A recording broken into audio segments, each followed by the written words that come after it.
Hi everybody, it's Bill from HoloModels RC. I brought out my remake of my A4 Skyhawk. It's a 50mm EDF with options in the future to upgrade to a 64. This one is my heaviest version. I'm going to make about 5 or 6 of these things.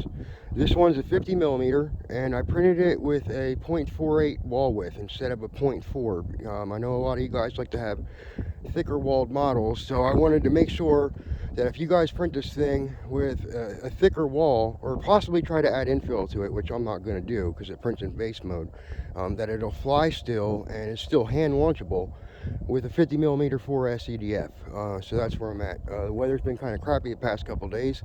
I'm not going to take the canopy off and stuff like that and show you everything, but it does have I put some refueling probes in it. You can have a straight or a curved one. There's options for that. There's also options for a clear canopy. You can check this model out on colts3d.com. I will leave a link in the description. If you like the video, please hit the like button or subscribe.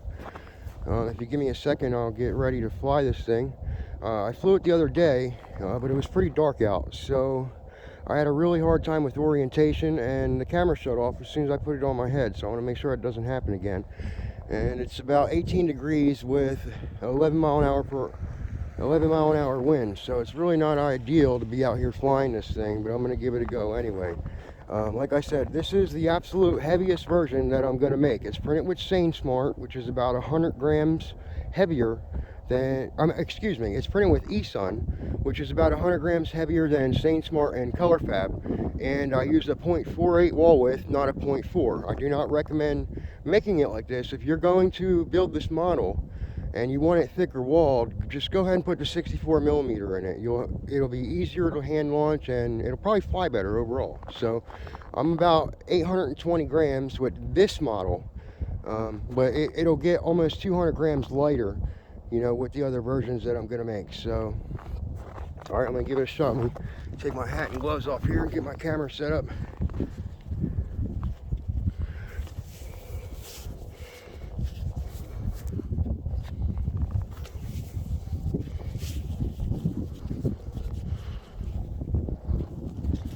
Make sure I'm still recording this time. It's pretty windy out today too.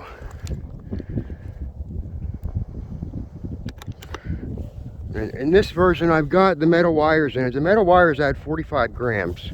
So I wanted to make the heaviest version possible. The only thing I'm missing is the hump on this one. So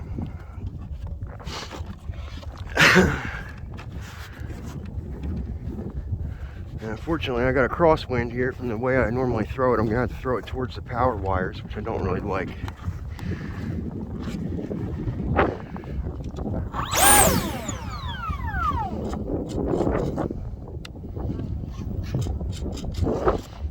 It's extremely windy.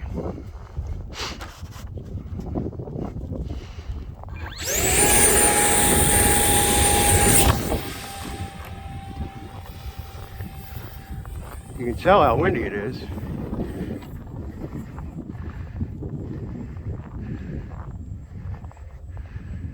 My gloves are sticking to the knobs here. I don't like that at all. That's about half throttle right there.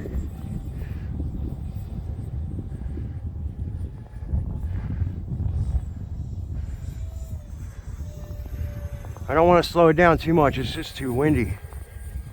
I'd like to get some slower passes at a lower level, but it's just not going to happen. I'm not comfortable with it.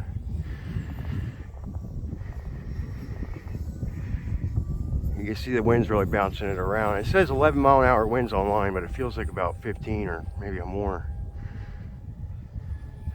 So I only put a 1500 battery in this one.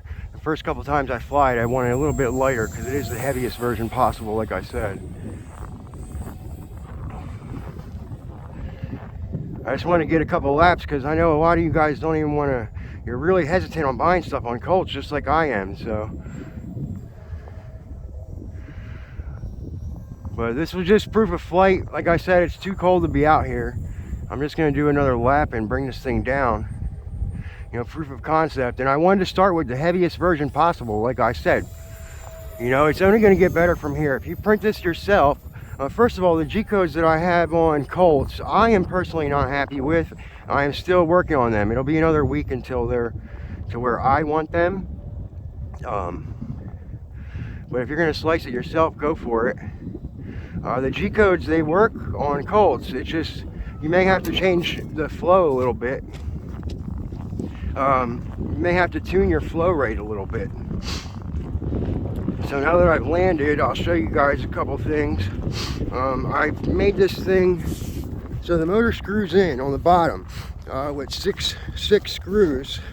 Like I said, I was out here the other day and I flew it and I landed in the gravel and it kind of nicked the bottom up, landed in rocks. But I put a little tail hook in there. You know, it prints in base mode. However, I found a lot of the parts are printing better in just regular mode, and you'll hide the seam. So, hey guys, it's Bill from HoloModels RC. Thanks for watching the video. If you like it, please hit the like button or subscribe. I'll leave a link in the description to my A4 remake for Colts3D.com, and I'll talk at you next time. I'm gonna go warm up before work.